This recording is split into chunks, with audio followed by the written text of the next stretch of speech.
అందరికీ నమస్కారం. రీసెంట్గా లాస్ట్ 2 or 3 వీక్స్ బ్యాక్స్ ఇటు ఇన్స్టా చూసినా ఇటు యూట్యూబ్ చూసినా ఎక్కడ చూసినా ఒకటే రీల్ ట్రెండ్ అయింది. అదేంటో మీ అందరికీ బాగా తెలుసు. ఆ ప్లేస్ దగ్గరికి చాలామంది వాళ్ళ ఓన్ వెహికల్స్లో లేదా క్యాబ్స్లో ఫ్రెండ్స్ అండ్ ఫ్యామిలీ మెంబర్స్తో సింగిల్గా అయినా సరే ఆ ప్లేస్ దగ్గరికి చూడడానికి వెళ్ళారు. అందులో నేను కూడా ఒక్కదాన్ని, నేను కూడా ఆ ప్లేస్ చూడడానికి వెళ్ళాను.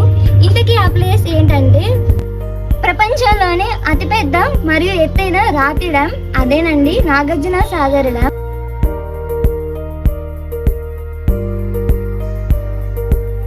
నాగార్జున సాగర్ డ్యామ్ ని చూడడం నేను ఇదే first time.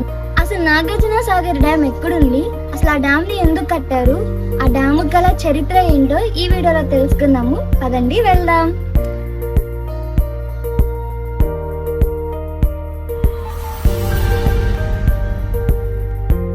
Nagarjuna Sagar dam ఎక్కడుందో ఆల్మోస్ట్ అందరికీ తెలుసు. తెలియని వాళ్ళ గురించి ఇంకోసారి చెప్తున్నాను. నాగార్జున సాగర్ డ్యామ్ తెలంగాణలోని నల్గొండ జిల్లా మరియు ఆంధ్రప్రదేశ్లోని పల్నాడు జిల్లా సరిహద్దులో కృష్ణా నదిపై నిర్మించిన ఆనకట్ట. ఇప్పుడు మనందరికీ తెలిసిన నాగార్జున సాగర్ డ్యామ్ని అప్పటిలో నందికొండ ప్రాజెక్ట్గా పిలిచేవాళ్ళు.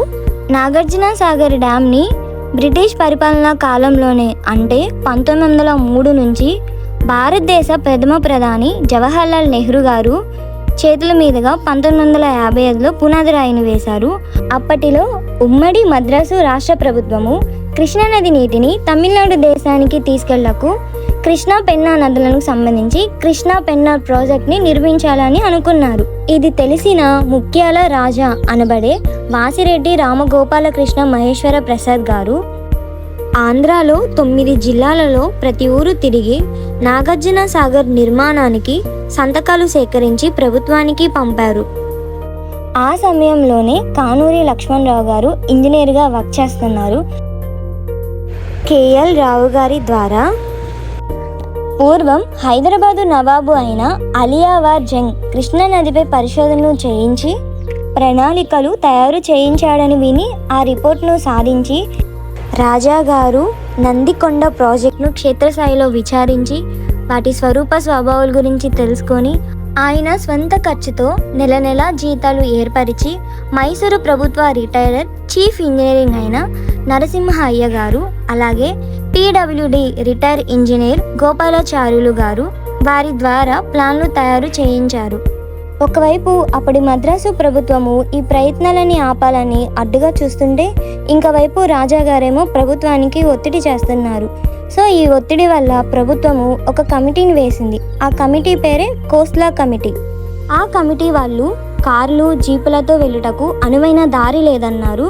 ఇది తెలుసుకున్న రాజావారు వేల రూపాయలు ఖర్చు పెట్టి మొత్తం 25 గ్రామాల ప్రజలు సాయం తీసుకొని సేవకులుగా కూడగట్టి రాత్రింపగలు కష్టపడి పనిచేసి కోస్లా కమిటీ వాళ్ళు కార్లు వెళ్ళటకు వీళ్ళకు దారి వేశారు.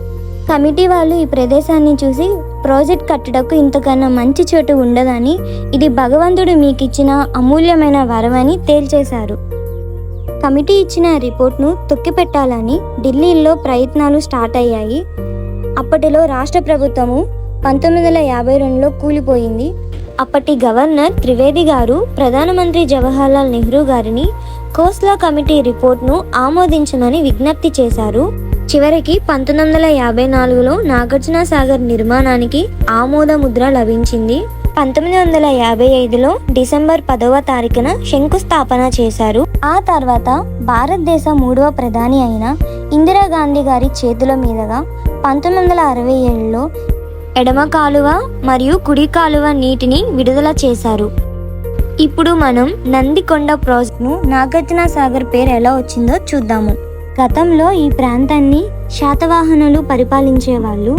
శాతవాహన కాలంలో నాటి శ్రీ పర్వతమే నాగార్జున కొండ. ఆచార్య నాగార్జునుడు ఈ ప్రాంతంలో బోధనలు చేసినట్లుగా చరిత్రక ఆధారాలు ఉన్నాయి. ఆధారాలు అన్నీ కూడా బుద్ధవనం మ్యూజియంలో భద్రపరిచారు.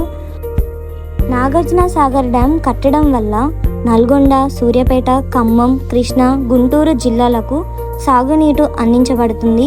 అలాగే జల విద్యుత్ కేంద్రాలు కూడా ఉన్నాయి. ఇంత డ్యామ్ని కట్టి ఈ డ్యామ్కి చాలా కృషి చేసిన ముఖ్యాల రాజా గారు అలాగే కేఎల్ రావు గారు భారతదేశ ప్రథమ ప్రధాని అయిన జవహర్లాల్ నెహ్రూ గారు, అలాగే 3వ ప్రధాని అయిన ఇందిరాగాంధీ గారికి చాలా కృతజ్ఞతలు.